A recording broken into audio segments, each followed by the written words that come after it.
What's up, dude? What's going on, man? Nice to see you. Doing pretty good. How you doing? Good. Ready to have some beers? Yeah, come on in. Let's do it. Been looking forward to it.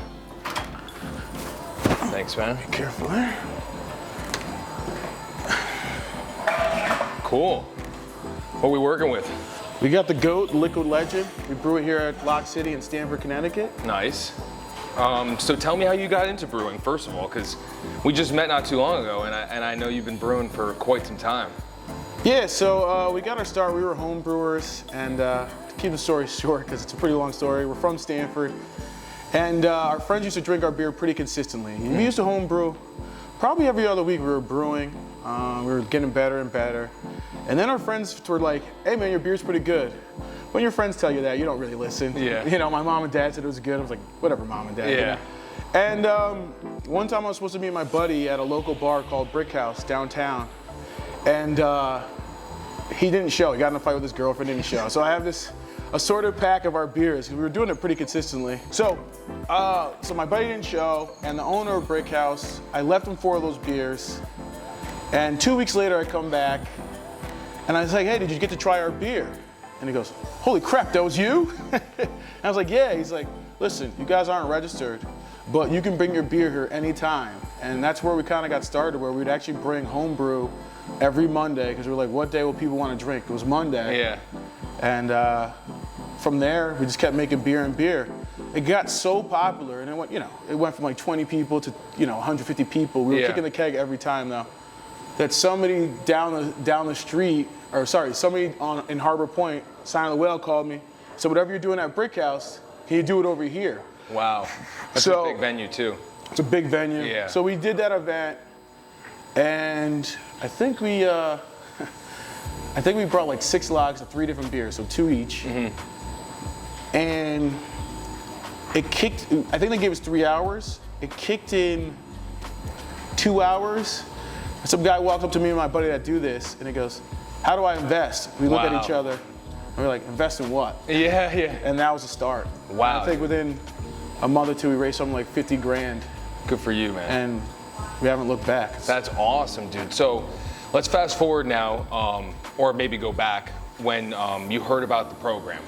Tell us how you heard about it, and then how you got in it, and just like what benefits you got from it. Yeah, of course. So I was brewing at Veracious, and a guy named Martin was actually interning from the program. Oh, cool. At Veracious at the time. So we were brewing one of my beers, and he's like, hey man, we got a program. He told me about the new scholarship for the African American aspect of it. And at first I was a little tentative. I was like, whatever, not really my thing. And this goes on for a few months, maybe a few weeks. It felt like months. Persistence.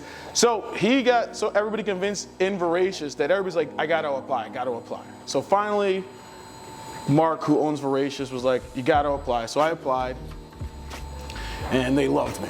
Yeah. Right, I didn't get the scholarship right away, but they loved me. And it went really well.